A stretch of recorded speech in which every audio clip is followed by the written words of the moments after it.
Welcome to today's program, Solutions in Action. My name is Sherry Budziak, and I am the co-founder of .org Community, along with my partner, Kevin Ordonez. So with that, I am going to turn it over to Dan and Doug from AssociationTV.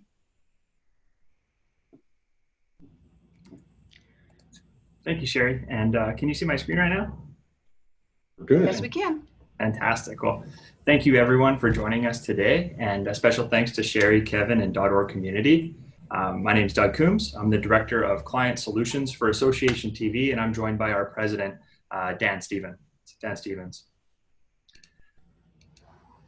WorkerBee TV is our company, and AssociationTV is the brand name for our services and platform that allow you to use video and multimedia strategically. We have an online platform that can act as your foundation for virtual and hybrid events and on-demand content. Our team can help you with content strategy to improve the way you inform, educate, and inspire your members. The platform makes it easy to monetize your digital content. And we have a wide portfolio of filming, editing, and event services. Collectively, we can be a one-stop shop for your association's digital requirements. Dan and I are going to share lessons that we have learned from the many virtual conferences and our 12 years of helping organizations with their digital transformations. We'll discuss how our platform and services have helped associations with this shift to virtual and how they are more prepared for both virtual and hybrid models in 2021. We know that your first virtual event is a learning experience and a lot of work. One of the main themes of our message today is that our platform integrates to your website and brand and is reusable. We expect you to use this to build multiple events, both virtual and hybrid, and use it for everyday on-demand video, audio, and article engagement with your members. And the benefits are great, as you can see from this quote from the American Founders Society. We're going to share three key client examples and how this can help you with your future virtual and hybrid events. So thank you, Doug. Dan Stevens here. We felt that the best use of our 10 minutes with you today would be to share some of the lessons we've learned working on virtual events with our great clients. The first story is the Lutheran Education Association based in Chicago. In September 2020, LEA launched our platform for their very first conference, as well as on-demand video, audio, and articles stored in one library on their website in their brand that they call LEA Connects. In less than 3 months, LEA has already run 2 successful conferences, is planning a third for later this month. Each event was configured specifically to the brand, needs, registrants, sponsors, and exhibitors for that particular event. And LEA, I think, really now appreciates that our platform is reusable for events and continuous for on-demand via their website. This reusability has dropped the effort to plan and launch an event to somewhere between 25 and 30% of the workload of your first event. And that savings just continues on forever. That continuous access for members, sponsors, and exhibitor content has transformed their website into an all year round multimedia hub, extending value post-event for all of these constituents. And LEA Connects is now becoming the source for content for their constituency and making their website the hub as opposed to social media or somewhere else. As you can see, accessing this rich content after an event still allows the association to continue monetizing this content well into the future. Within 30 days after their first event, they had increased their registration revenue by 20% for those who missed the live but still wanted to have that content. And this is continuing to increase each week and will grow even more over time. Extended the value and reach for sponsors and exhibitors from a 2-day event to 12 months. And again, reinforced that their website is the source for all content, live or on demand. The Air Traffic Control Association made their Exhibitor Solution Center successful by designing it to be valuable to their members. ATCA dedicated time before, during, and after their event to ensure members could have the time to find content that was relevant to them. During the event, their member support center was a listing in the Solution Center to make it easy to find, but also help expose all of the great exhibitor content. Every partner was given a robust listing because ATCA knows how members self-educate before they buy and wanted each listing to have rich video, article, downloads, pictures, and call to action buttons so that each member visiting could learn quickly and decide when to engage. As exhibitors fight short-term solutions, they love it when a platform is 12 months or more and allows them to expose all of their information and continually keep it current with self-serve access. They also promote that the exhibit hall was open for all day for on-demand, but also left dedicated time in the agenda when their booths had live exhibitors ready to connect for real-time engagement by chat, video, or voice. And the results were fantastic. 72% of the live attendees engaged with the virtual exhibit hall during the event and continued to access listings post-event. The Association of Nutrition Food Service Professionals, based in St. Charles, Illinois, is our third example for today. ANFP, if you just advance that slide, please. ANFP has truly embraced the options to get creative because our platform allows them to blend live and on-demand into one program schedule that continues on for as long as they desire. They decided to make their first virtual conference an entire month long, where some of the content was on demand. Every Monday they had live stream content. And of course, this was available for as long after the event as needed in ANFP TV, which is their brand for our platform integrated to their website. They optimized the model around their member schedules, knowing that most of their members could not dedicate 4 hours a day, let alone 8. And they also used this opportunity to provide recurring exposure for their solution center event sponsors. This strategy also made it easier on the staff. It's also reinforced and is creating a habit of returning to ANFP TV for all of their educational needs, including continued education content. This approach reinforces the value of membership all year long and has transformed their website into a true educational hub. And as you can see on screen here, the results are always better when live and on demand are in the same place. Facebook, LinkedIn, they've proven this model works. And as you can see, during the event, on the educational side, on the left-hand side, we had 3,711 people. But since then, we've had over 8,000, and this was just an event in July. And on the Solution Center, we had 500 people, a little over 500 during the event, and we've had another 639. So we've gone from 1x to 3x on engagement and more than doubled the value to those exhibitors over time. And this is up for 12 months. So there's still a lot more value to be provided.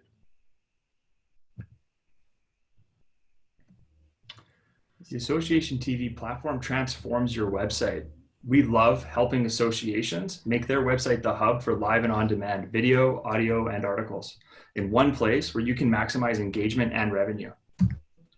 Association TV is the last platform you're ever going to need. We can be a one-stop shop for planning, creating, distributing, monetizing, and measuring live and on-demand content all year long. This reusable approach lowers the cost and increases revenue per event. Works for all virtual and hybrid events, from small to large, regional to global. Ready's your association for 2021. Get creative with new models that drip content over time and allow you to blend live and on-demand multimedia for each program or event. Give sponsors, exhibitors, and members extended time to consume your great content for months and even years into the future. Thanks again for your time today. You can learn more in our Solution Center profile on .org Community's website, where you can watch some of our videos, you can schedule a demo, request case studies from our clients that are using this model to increase engagement and revenue all year long. We'd love to hear your stories and hear about your events so that we can help you make them come to life so that you can start planning for 2021. So thanks. So thanks everybody for taking time with us today, and please use the chat. We are open now for questions. We felt sharing some of those lessons of reusability, extendability, really designing the model, including the Solution Center like .org community, is not just to provide value to the exhibitors, it's really to make it a member service. If you think of how you shop, you want to self-educate. You want to get all of the information you need before you engage with that organization. And it's no different for the needs of exhibitors. And so when we're seeing in many cases exhibitors pushing back on short-term value, 3 days or 1 month, or limited to, well, you have to pay premium to get video, that doesn't necessarily help your member learn about that organization. And so make it really easy for them to learn. And then when they're ready, click on one of those buttons to engage. So if there are any questions, we're open. Otherwise, we'll turn it back to Sherry. Hey, Dan. So I think that's actually a really important point. I was sharing with somebody earlier today that for us being exhibitors on some of the programs, just a one time, it takes a lot of effort to get those built with very little, activity during the educational event, and at least it has been in my case. So having an all year round, or a way that people can maybe come in and see information about the company, and then, maybe 6 months from now or 3 months from now or whatever, go back and remember, oh yeah, they might be a company or whatever it is that I need to, get more information from, and it's readily available. Yeah, it's the world we're in right now. It's just-in-time learning, and it's just-in-time need. And so whether it's during the event, 4 months after the event, accessing both the educational content or finding solutions by filtering on the left-hand side by product or service to find the people that match what you're looking for at that moment in time, that's how people shop today. And so this is an opportunity to maximize that value. And what you're doing throughout this whole process is you're really training your members that your website is the hub of all education. You're reinforcing that membership has its privileges and that membership has a value, as opposed to, go off to YouTube for video, go off to an event platform for this week, go off to something else for the next week. It keeps everything in your brand on your site, and where you can truly maximize value for your members. Yeah, Dan, so there's been some questions about this. So does this replace a typical kind of buyer's guide directory? It typically does. And as we all start dreaming for hybrid events and getting back to face, what generally before the pandemic, our clients would bundle this with the in-event exhibit booth, and then so that they got the exposure live, and then this became the trailer for the next 12 months. During the pandemic, this has been the exposure. But ideally, we've designed the models to really work well in a hybrid model, even though we've pivoted for virtual in the short term.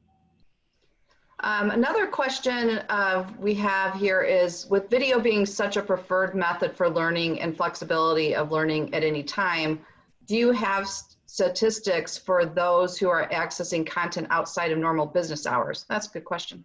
That's a very good question. We get in our analytics, every single video in our platform is a unique URL, which means we can track right down to that given video. We can see where those people came from, so either areas of the country or areas of the world, what time of day they came, how long did they stay, and we can run performance analysis to say, if some of your micro learning content might be 5 minutes long, but the average viewership is 3.5 minutes long, maybe those videos should be fine-tuned down to 3 to 4 minutes. If some of your long form, whether it be repurposing webinars, conference sessions, etc., might be at 60 minutes, but the engagement level is only 30, maybe we need to shorten those as well. So we get to learn from the data and continually improve. And I can tell you across all of our association clients, it's not the same. It's different from client to client. And so you really have to test the model, watch the data, and continually improve. Great. The other thing just to add to that. Yeah, sure. Some of our clients are global, and for their conferences, we released a new feature just about a month ago called Play Live.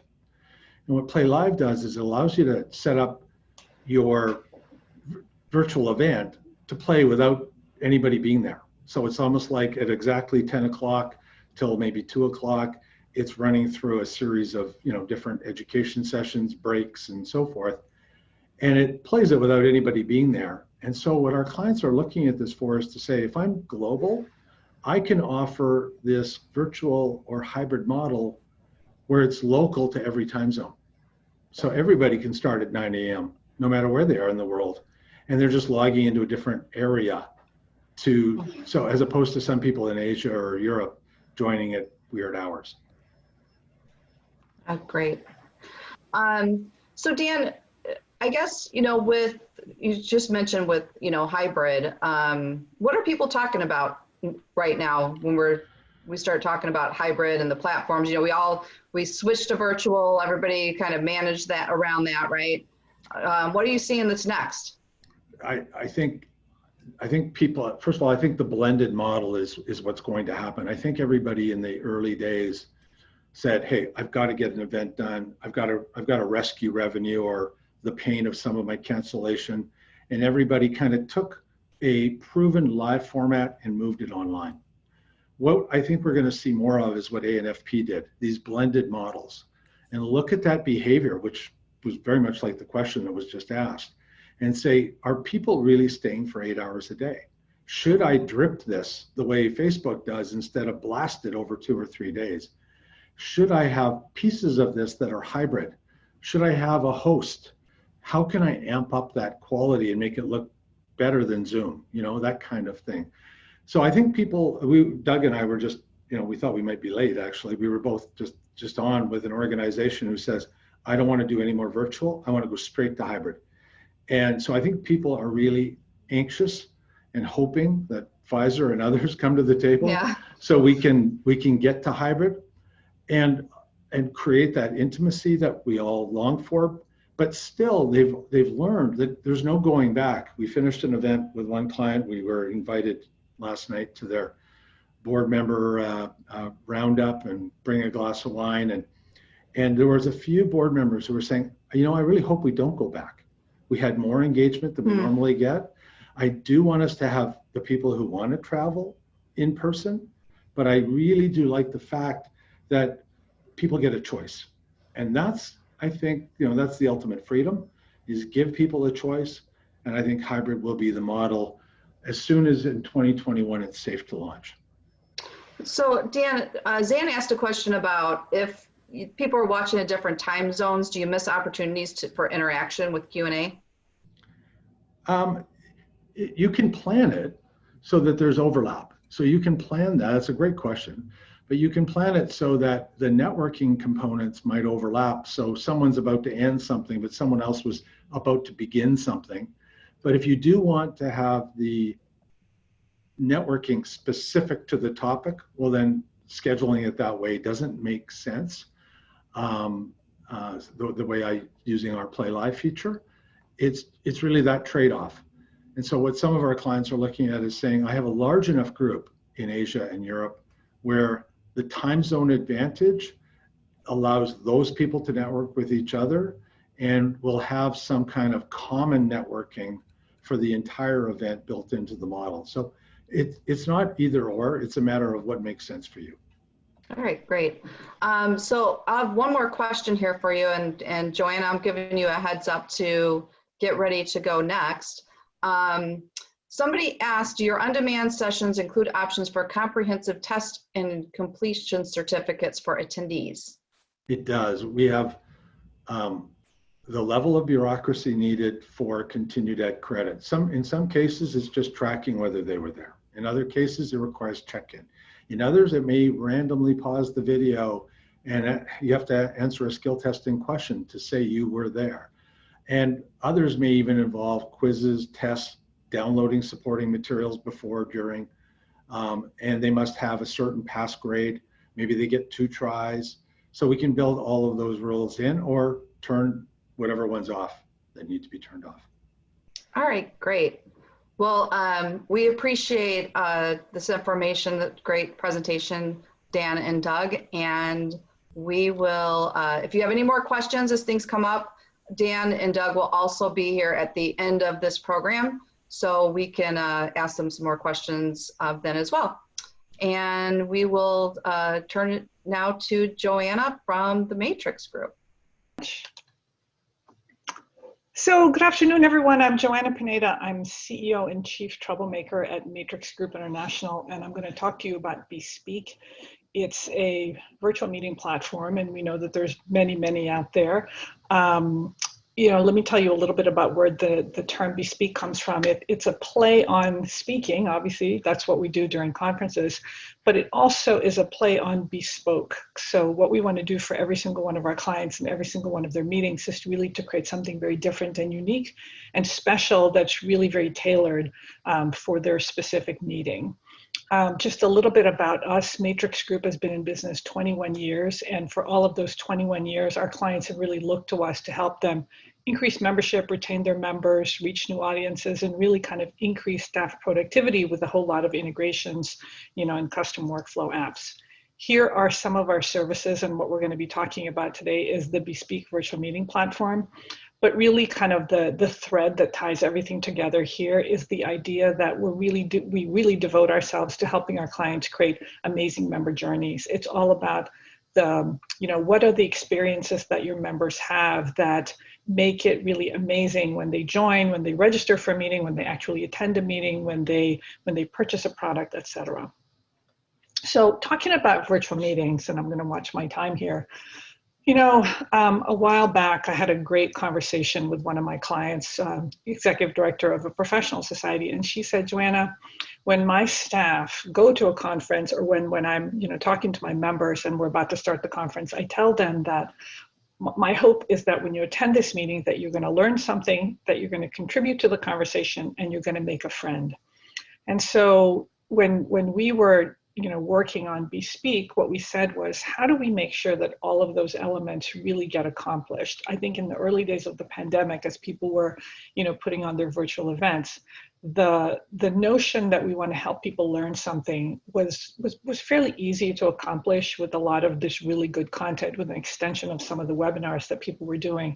But I think that as the pandemic has really, kind of dragged on, we're saying, how can we, to Dan's point, there's a real appetite for being together, and there's a real appetite for engaging. So how do you recreate all those benefits in a virtual, environment, so that you really do bestow all the benefits to your attendees? And what about your exhibitors and sponsors? I mean, ultimately, they're looking for leads, they're looking for brand awareness, they're looking for thought leadership, and they're looking for relationships. I think that we'd all would agree that having, a booth that, has information about your company, but really doesn't give you the opportunity to engage with the attendees is going to fall flat. And we are certainly hearing from our clients that their exhibitors are really asking for more. They're saying, how is this a different experience so that it's really worth my money, really worth my investment? So BeSpeake is a flexible, powerful, cloud-native virtual meeting platform that really allows live and recorded sessions, attendee search, exhibitor search, chat, discussions. We've got our own video meeting technology. We also, because of our heritage, as kind of a custom development company, we're able to really integrate with a whole lot of systems, including different membership databases, so that you have both single sign-on and single identity across all of the services. So what I want to talk about today is the 5 elements of an engaging meeting, because what we're definitely hearing from our clients is their members are saying, look, you've got really amazing content, but you, as the conference organizers, usually you think about how to, get the speakers, how to put on some really good sessions, but conference organizers don't necessarily think about how to create the interactions between folks. There's an exhibit hall, and then it's largely up to people, they're left to their own devices to catch up with their friend Rob, organize lunches, etc. And today in the virtual environment, as conference organizers, what you're having to do is really kind of look for opportunities to give your attendees ways to engage with each other, ways to engage with your speakers, and ways to engage with your exhibitors and your sponsors. So the 5 elements, first it starts with kind of visualizing for us what the meeting journey should look like. And we think these days that an amazing meeting journey is one that is conceived as a journey from learning about the event on your website to registering for the event to actually attending the event. What is that experience like? How clear and easy is it to go from one step to the next? And how will you even know how to behave once you get into the virtual meeting platform? So my team and I, we actually, I'll assign an experienced conference manager to be your guide. We will often, in fact, in all cases, work with the client to help them understand their to help them kind of review their program and figure out how to make it engaging. We were working with an organization that is doing a meeting in March, and they said, we want to do 3 days of pre-recorded content. And we said, you know, by the time March rolls along, people are not going to have really any appetite for just pre-recorded content with limited ability to interact. So the conference manager's job is really to figure out, how do we make this program engaging? How do we kind of meld and mix this technology so that you have variety in how the virtual meeting platform looks and the types of interactions that your attendees will have. The conference manager is also someone who is providing training to your speakers and attendees and managing the technical support team that will be providing really kind of the support to your attendees and your speakers during the event. You know, number two, you've got to have a beautiful design. You know, we say at Matrix Group that beautiful design moves the soul, and if you've got beautiful design that matches the branding of the organization, that matches the branding of the event, then it goes a long way towards making people feel like they are part of that event. So we think that part of having a successful event is to create something unique and beautiful that makes, that kind of stirs the soul, if you will. Number three, we think that you should have a mix of live and pre-recorded education. So in our case, with our BeSpeake platform, we have live stream capabilities through AWS streaming. It's been absolutely amazing. We're able to stream to, you know, tens of thousands of people if that's what you're going to have. The quality is incredible. But we know that for every conference, there really both for practical purposes and for budget, sometimes you're not going to have all live streams, and you shouldn't, these days, we think, have all pre-recorded, but we think that your event should have a mix, including live streams that actually are a mix of pre-recorded and actual live content. And then once all that content goes live, it's recorded and then made available through an on-demand library. We think that really engaging meetings also need to have strong attendee networking as part of it. So in our platform, you've got an attendee search that's very prominent with the ability for the attendees to edit their profiles, a message center, and perhaps most importantly, one-to-one appointment scheduling. So I can look up Sherry in the attendee database and actually schedule coffee with her. I can look up Rob and invite Rob and Kevin, you know, for a check-in on the second day of the conference. And then finally, our platform has branded video meeting rooms that are not Zoom, that are brandable, customizable, very secure, and like a platform like Zoom allows the participants to be on video, to be on audio, to share screen, etc. We've got different formats for these video meeting rooms, and they're incredibly flexible. So before I close out, I just really want to talk about the power of live. And you know, we've heard from some of our clients that they're hearing from some of their members that they're tired, that is this just another webinar? How is this going to be a different type of experience? And so what we say is, if you can go live, what you do is you really create, or you give your attendees a reason to attend your event at a specific date and time that you give, and especially if you give them opportunities to engage with the speakers and with each other, then what you're doing is you're creating this event that, like in the in-person, you know, world, in real life, you're giving them a reason to attend the event and feel like they were part of something. We held a meeting last week where the client said, look, our conference, it's a biannual conference, is a signature event for us. When people attend this conference, they're members for life. So Joanna, how do we create something that makes people feel like I attended biannual, I learned something, I was part of the conversation, and I made a friend? We are definitely finding that attendees have a low tolerance these days for watching a bunch of pre-recorded content with limited, opportunities for interaction. So what's the magic formula? What we are finding across all of our conferences and our clients is that a mix of pre-recorded content and live Q&A seems to be kind of the magic. And what we've done for a bunch of our clients is certainly they'll have all live or they'll have all recorded. And just like some other platforms, we have the ability to load up recorded content and then have it go live at a certain time. But the formula that we're really liking right now is, say you have a 45-minute session, and the first half an hour is recorded content that has, high production value. It's got all the content. The speakers are, recorded. It's beautiful. It's HD. And then that half an hour, once it's done, transitions to live Q&A with the speakers. It's a live stream with a dedicated moderator who is moderating, who's curating the questions, who's interacting with the audience and feeding those questions to the attendees. The feedback that we've gotten is that people are excited because they feel like, wow, this is happening live. They're excited also to feel like they're able to interact with the speakers and ask them questions just like they would in a real, session. Think about those general sessions where you've got the speakers up on stage and then you have Sherry in the audience saying, Joanna, there's a question over here. There's a question over here. That actually can happen even with a live stream. Here are just some screenshots from a meeting that we did last week. Some of this was pre-recorded and some of it was 100% live. And it just made for kind of visually a lot of interest. And it also made for just a lot of interaction between the speakers and the attendees. We also believe that one-to-one meetings really have a place in successful meeting these days. If you think about your own experience, you go to a meeting because you want to kind of participate in some good education, but you're also looking forward to catching up with folks that you normally see at the conference. You want to meet some new people. You want to expand your network.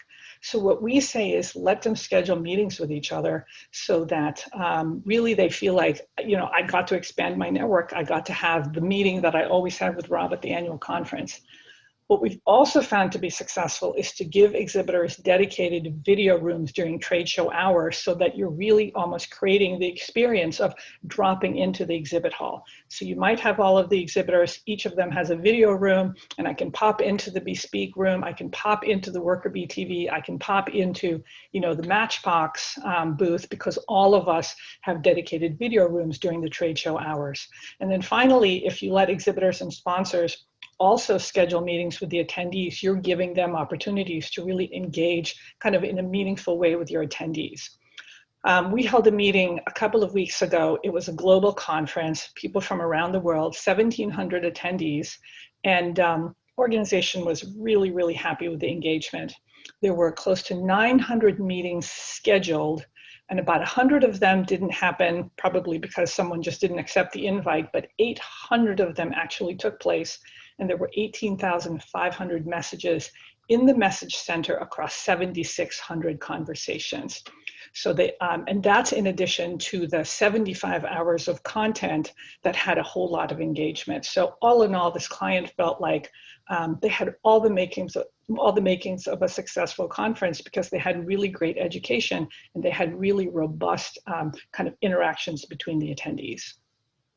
So my question for you is, are you ready for the BeSpeake experience? And I'd love to have a conversation with you about how to make your meetings engaging.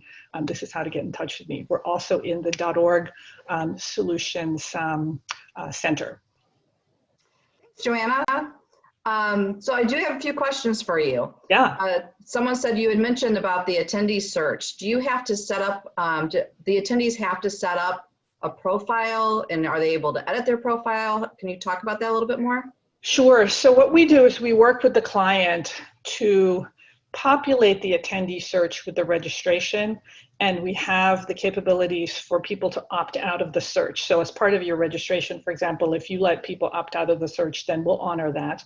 We'll also work with you to figure out what search criteria you want for this for the attendee search. So do you want first name, last name, organization, country? We're doing a meeting in a couple of weeks where you can search by title and by reg type. So I think if you're looking for VPs, you're looking for HR, et cetera.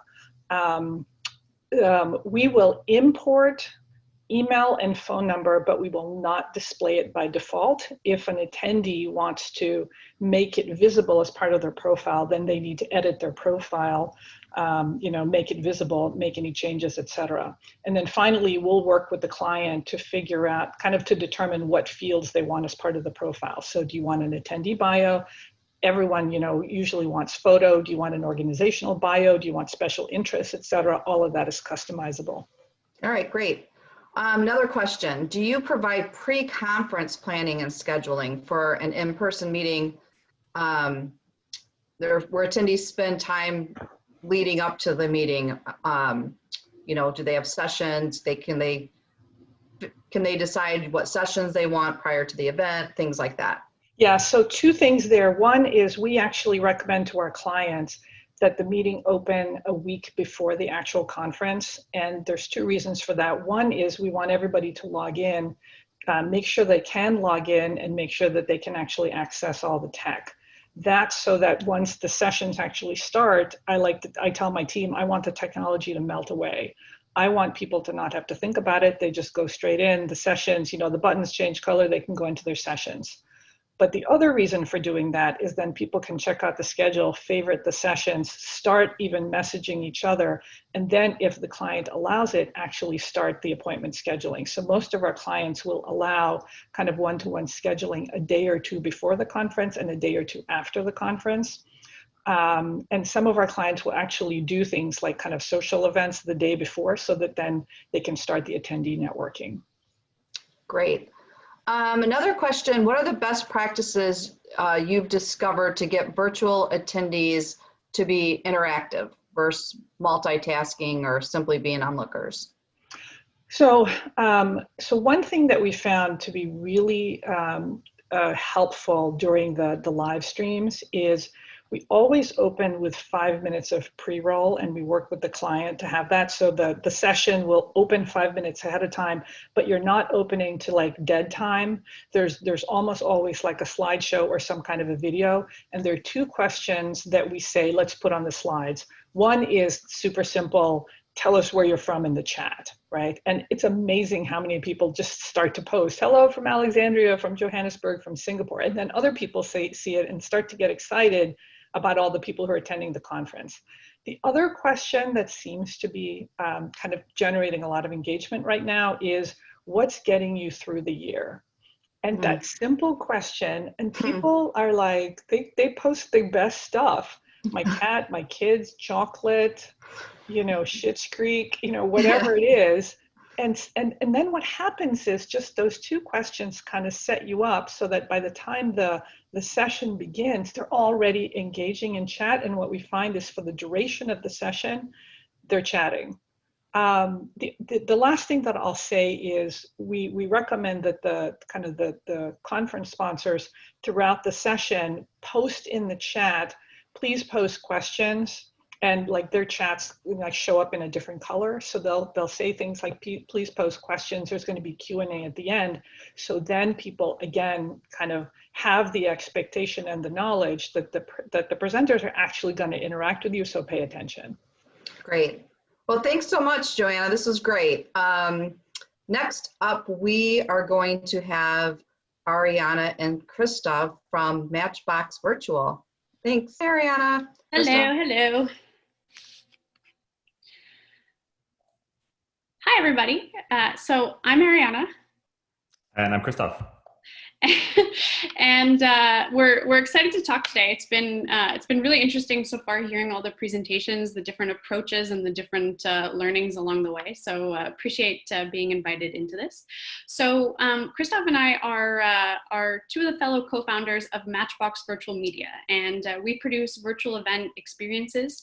Our history before starting Matchbox, I was with a previous organization that was an online community, and within that context built a virtual conference that was really intended to be an interactive conversation. So these were sessions that were designed to bring people together who are, solving for similar challenges, passionate about the same things, and build a meaningful attendee interaction around these topics to then take some of the best insights from those chat discussions and turn them into resources made back available to the community. So this was something that we were really excited, really passionate about, found some really unintended great byproducts of it all, such as meaningful relationship building that was taking place among the attendees. So we started Matchbox. And then, of course, starting to specialize in that session type, the world changed as it did. And so there were so many different reasons why people were starting to come together and connect online. So bringing our event organizer hats into these new situations with our clients have created some very interesting events as a result. So I'm going to kick it off to Christoph to talk a little bit more about what we do. Cool. So yeah, just picking up where Ariana left off, when we started producing virtual conferences, and then when COVID hit, adapting in-person conferences to the virtual space, our approach utilized a lot of pre-recorded content with a live chat that ran in sync with that, and we utilized that to basically host these virtual conferences. We found that with that format, you're able to control for quality, for timing, as well as ensure that you can have some engagement elements going on between your audience and your speakers. Since the speakers aren't live on camera anymore, they can actually be in that chat and discussing the topics of their presentations and everything like that with the community while it's going on. And naturally, that approach, it's still utilized in a lot of virtual conferences, and it's still something we really focus on. But as a company, we've also branched out and developed other methods for creating effective virtual engagement, depending on what the situation calls for. So Matchbox is really more of a services company rather than a technology company, because we provide a lot of staff and a lot of support for our partners, depending on what their objectives are. And that can range from adapting an in-person conference to a virtual conference that was originally an annual meeting. It might be a virtual gala event. It might be an open house for a university or an academic institution. So depending on what those objectives are, we really meet and strategize with our clients. We provide a number of individuals on our team to basically take their project from start to finish, and then also have support staff on hand to ensure that there's a guidance and a touch point for the stakeholders of the event. So there's somebody who will be in charge of helping out with the sponsor relationships and the integration into the event. There'll be somebody who's really managing the speaker relationship well, providing training and support for the speakers, as well as helping, there'll be an individual that's helping the attendee experience as well. So just because every single virtual conference and every single industry is different, we feel it does take a bit of a human approach to really make sure that we're adapting our services and adapting the project in order to meet the success criteria that client is looking to have fulfilled. So while this went along, we also decided to build out a solution for how we produce virtual conferences that's proprietary and that we could sort of play around with at our own leisure. And it's really oriented more towards networking and more towards a live interaction component than some of our previous work. So I'm going to share my screen and show some examples of what this space looks like.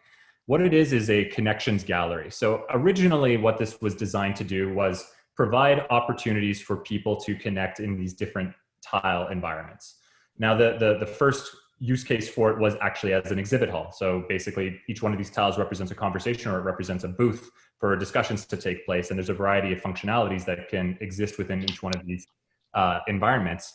This is an example of it being used as an academic open house for a university. So for new students, they came in and they were checking out the different components of the programs that they were interested in. And when they hovered over these tabs, basically there was some pre-recorded content that would demonstrate what that topic is about, and then different engagement metrics for the individuals to take place in. So there was an ability to access additional resources, to access a live chat that was going on, as well as to send a direct message to whoever was managing that content. So the functionality for these environments is fairly customizable. Going back to its use case as a virtual exhibit hall, what we wanted to do was provide people multiple opportunities to connect with the exhibitors, the sponsors for an event, and it can run in both a synchronous format as well as asynchronous. So asynchronous would be this environment being open for several days or weeks at a time for people to come in and check out the information and the materials and access them and be able to watch the recordings or access an asynchronous chat, as well as drop off the information, their business cards, schedule a meeting and things like that. During the actual virtual conference, there's the live component, which is basically a video chat. So each one of these booths would be staffed by somebody from that company, and the attendees would navigate through this experience by basically clicking any one of these buttons, and they say, okay, yeah, I want to go and have a live conversation with the representative from this booth. I'll hit this button. I don't have time for that right now. I'll drop my business card off. I want to access more information or resources from them, check out their website. I hit this tab, and if I want to go into a booth chat, I can access it that way. So when you click on any one of these environments, basically it'll bring you into an expanded format, which you can decide how you basically want to engage with that individual. And in each one of these formats, there's access to both an individual chat, so that booth has its own discussion.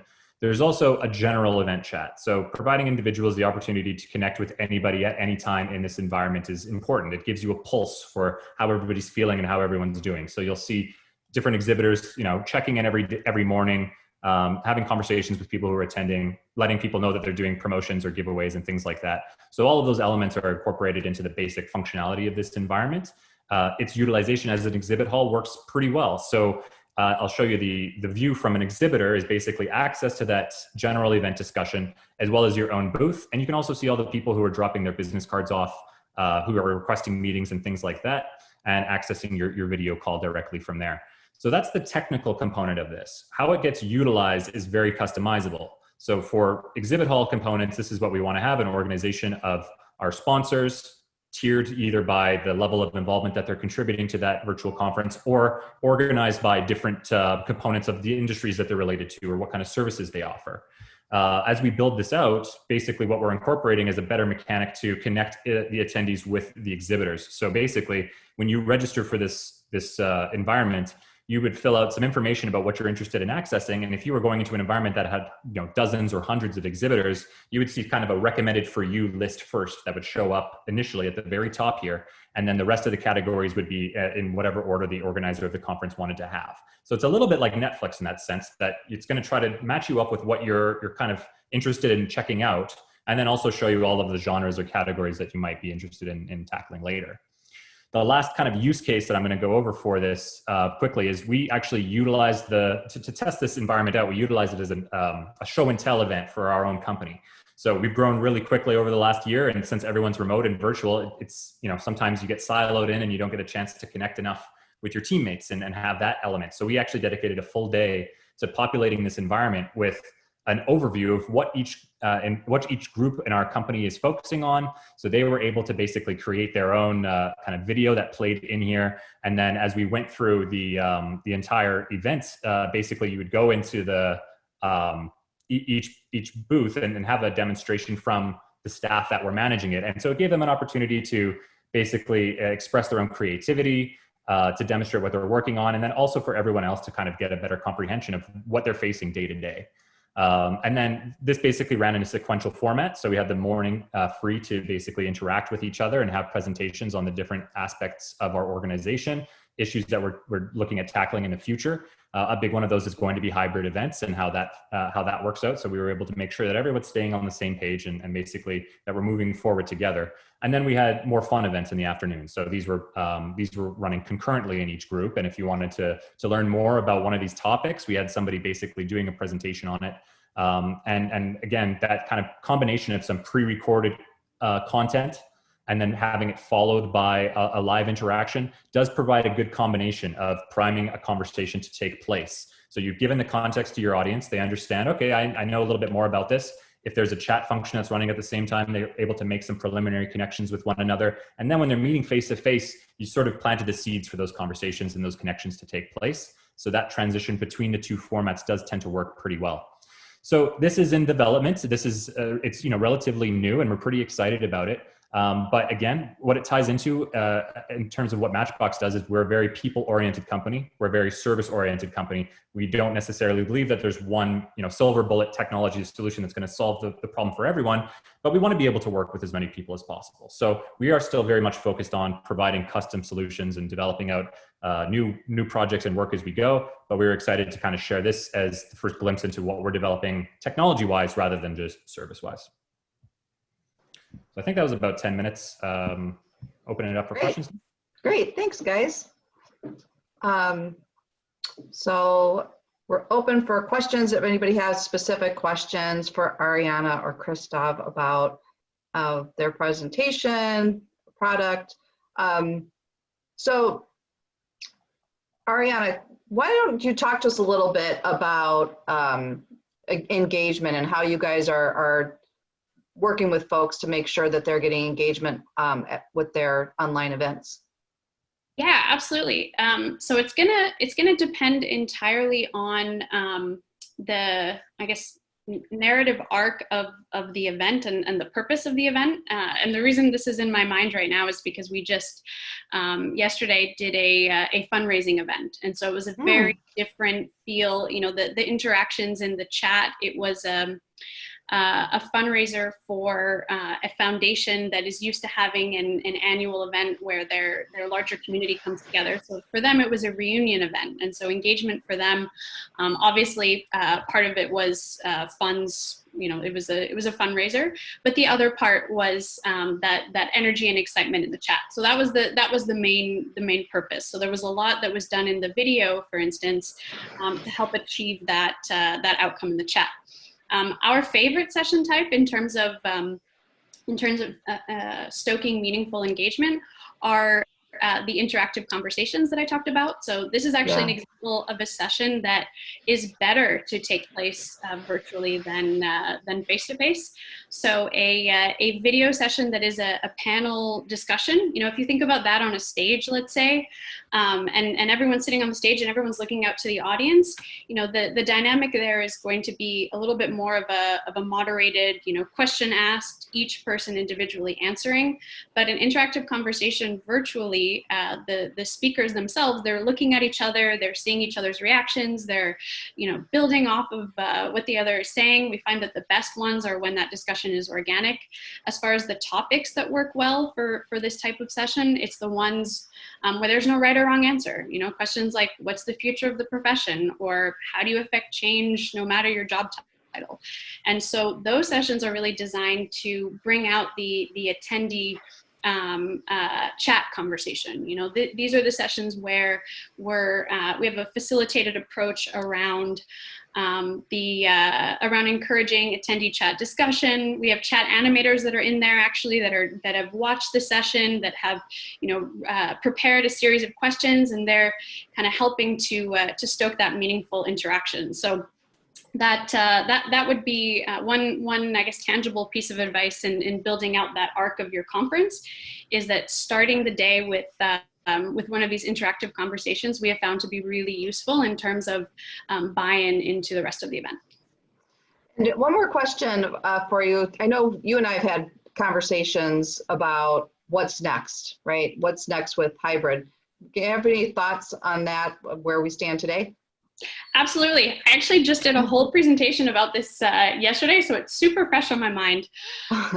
So to put it into my 30-minute presentation into a 1-minute soundbite, we've been fathoming a concept to conceptualize building for hybrid called the tribrid. And just to explain, I guess first the major potential problem we see in building hybrid is making a decision for this community that's going to negatively impact the experience for this one. And so the one that we're most familiar with would be the virtual attendees kind of being the second choice in terms of the decision making, but there's also the potential to overcompensate and have the opposite happen. So we've been fathoming the tribrid, which is basically, if you look at your full set of experiences that you're developing, and I use the term experience really broadly, a education session is an experience, a discussion group is an experience. If you have your full set of experiences and you can kind of divide them into 3 conceptual categories. The first category being experiences that are ideal for the face-to-face community, really leaning into what in-person does well, the networking, the relationship building, etc. Then you have the experiences that are for the virtual community, kind of leaning into what the virtual does really well. And then you have a third category, that hence the tribrid. And the third category are experiences intentionally built to bridge a gap between the two, basically build community among the full the full group participating. Because one of the big things about hybrid moving forward is that such a larger percentage of the really engaged active community will be online, and it's really important to make everyone feel like they're doing this together.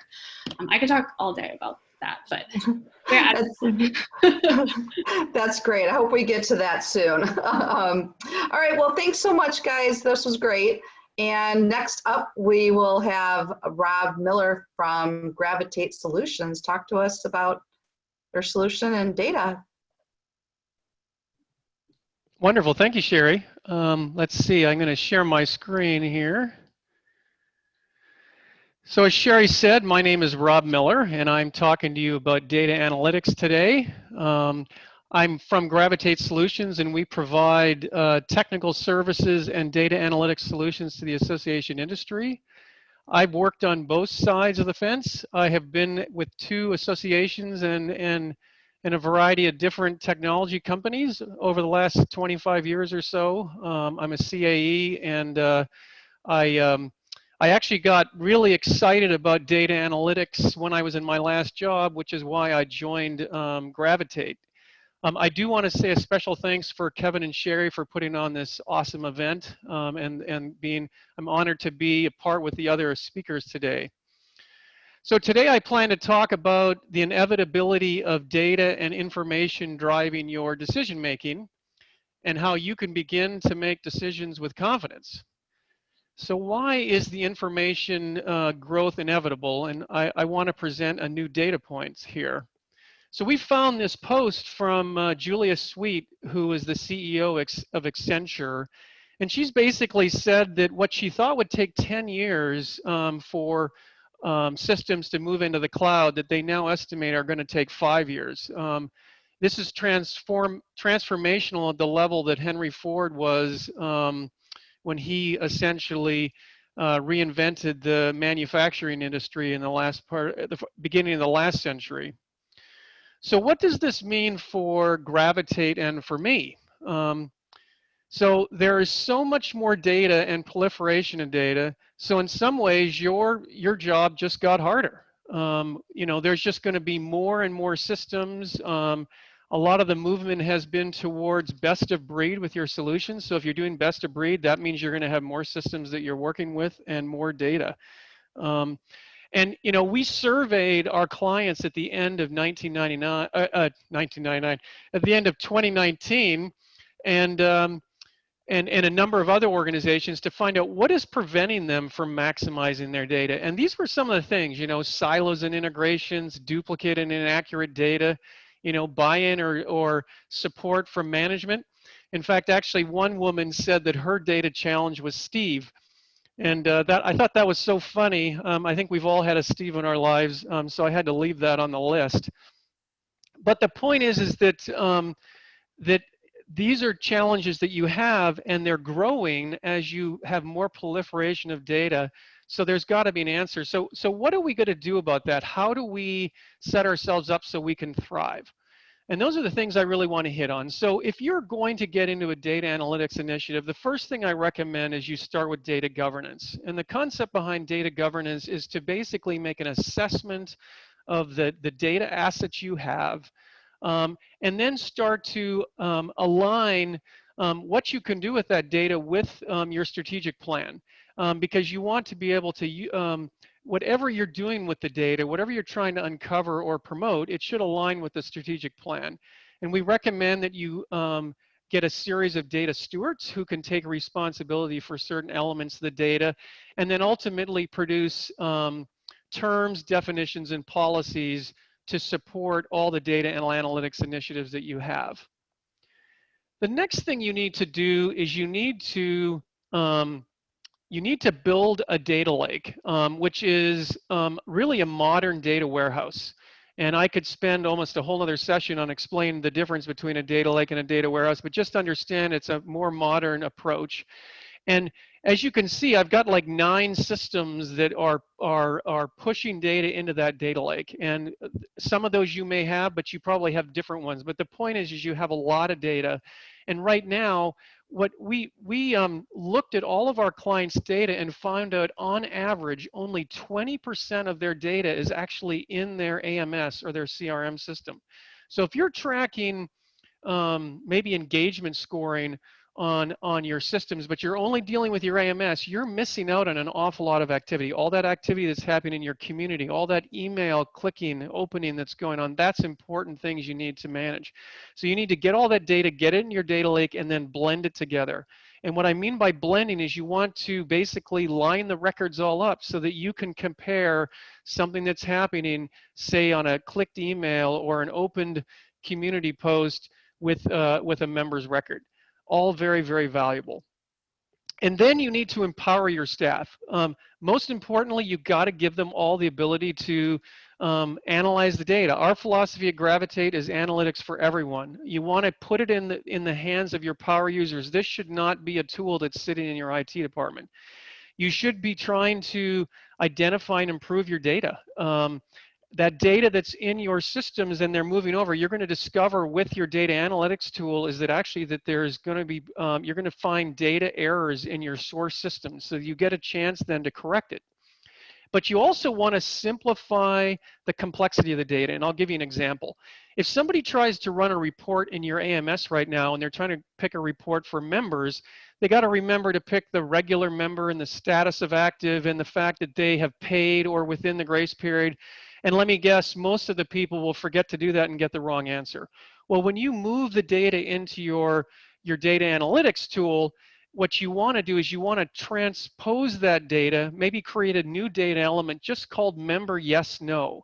That way, anytime anybody was analyzing the data in your system, they don't have to know all that logic. They just need to know that they want to look at their members or they want to look at the non-members, and that way it simplifies things tremendously. So what are the components of a modern data analytics platform? The first thing is that data lake. It's a big data technology. It should be something that's beyond a SQL database. A SQL database is not capable of the speed and the massive data amounts that you're going to ultimately put into a system. So you want to use a modern big data technology that can retrieve data extremely quickly. You then want to do that blending process I was talking about. So you need some kind of blending engine that's going to take that data and make sense out of it and make it really meaningful for the users to use. Obviously, you're going to have some type of visual interface, and I'll show you a couple examples in just a moment, but think of it, there's multiple interfaces. There could be the interface your staff see. There could be the interface that maybe your chapters, your board could see, interfaces maybe your members could see. Of course, there's interfaces that would go on a desktop versus a mobile. You know, you oftentimes want something that's responsive. And then ultimately, when you're going to that data lake, maybe you have other tools that you want to access that, such as a Power BI or a Tableau. Those are great off-the-shelf tools. You should be able to get to the data in the data lake. Finally, the last big component is the actionable next step. You know, you go through and you analyze data, maybe you segment it down to a small amount, and you want to be able, and you identify a group that has some special characteristic. Well, you might want to get that group out of your system and push it into your email marketing tool. So that modern analytics tool should have the ability for you to get that data out. So let's look at just a couple of examples. When I think about data analytics, I think of them kind of organized into three types: informative, insightful, and predictive. A typical informative visualization is the classic executive dashboard, where you take a bunch of visualizations, you kind of crunch them together, and you're basically providing maybe the most important information to, say, an executive team or the head of the membership team or something like that. So very informative by just quickly looking at the information. The next type of visualization type is one that's maybe more insightful, a little bit more sophisticated than the informative one. A great example is event performance. And here's an example. When you look at this chart on the left, you're noticing that your newest members are actually on average paying more money to attend than the rest. In fact, the rest of them are all kind of at about the same level. What's that telling me is that you have the ability probably to raise the prices even more on the newest members, because they seem to be less price sensitive than, say, the others. And of course, sometimes that happens because your newest members would be the ones who would be registering at the end. They don't get the early bird. So, that very, very kind of insightful. And then you have the predictive type. And a good example of predictive is using the capability like member engagement scoring that tells you who your most engaged members are. What does that tell you? It tells you who your future volunteers are, who your donors, who your advocates are. It also can tell you who your least engaged members are. And of course, those are your retention challenges. Wouldn't it be wonderful to know that 6 months before renewals rather than at renewal time? And then my favorite is the one that tells you automatically who your most engaged non-members are, because those are your clear acquisition targets. And when I was at the healthcare association I was working at, that was the one that really helped us, basically separate all the noise and just told us which of our non-members were most ready to join. A modern analytics solution set up a couple other things. I hit on this a little earlier. It should be very available to your staff, to your boards and committees, to your members and subscribers through embedding visualizations, but it should also be very open. It should be connected to a lot of different systems that we were talking about earlier, but it should allow systems like Power BI and others to connect. And finally, it should be flexible so that and provide self-service tools so your staff can create their own visualizations. So this chart, I just want to show you, assume that you've done you've looked at a particular chart and then you've drilled into it. And what you're seeing here is actually the raw data of blended data. I'm looking at a group of data that comes from 4 different systems, a row of data from the email and a couple from the AMS and a reg system advocacy. And I'm looking at clicked and unclicked data. And here I sorted by clicked, and I really discovered that this particular email that I sent out resonated with Generation X. That was one of those fields that I transposed from someone's birth date and created generation.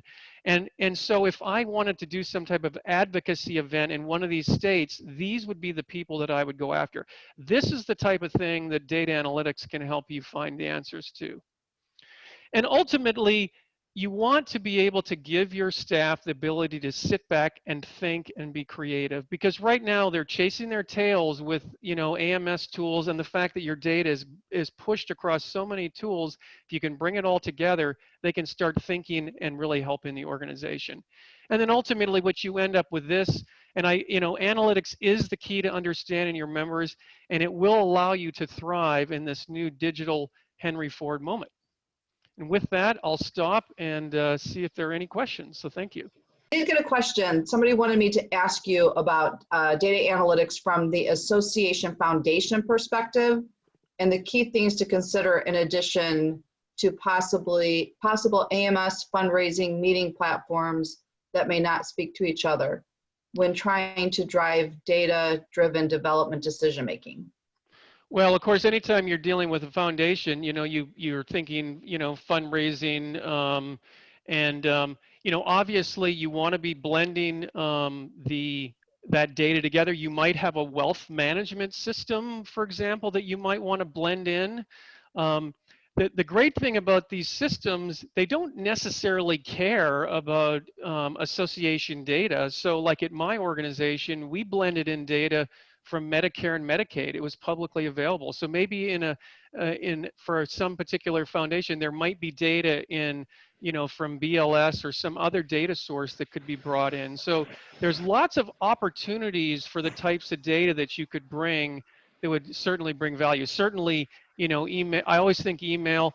One that I didn't mention at all is, you can pull data from Google Analytics, and obviously they start out as anonymous before they log in, but once someone logs in, that data that's being collected of their activity on your website can be blended and connected with your individual. So that might show you which people are showing a great deal of interest in this particular mission that you might be on. Great, thanks, Rob. So yeah, there was a lot of some discussion in the chat about having people responsible for data. I actually, one of the things, we get a lot of calls of, we have a problem with our AMS, or we have a problem with reports, or this or that, but there's obviously, typically we go in and see lots of problems with data governance and things all over the place. I guess what's one thing that organizations can do today to start kind of on this road to being able to, use their data properly? I think it probably would be getting an agreed terms and definitions in place. Just a lot of organizations, if you walked around and asked people to define what a member is, you'd get a different answer in every department. Yeah. So I think that that's key, because it's really hard to measure something if it isn't even defined.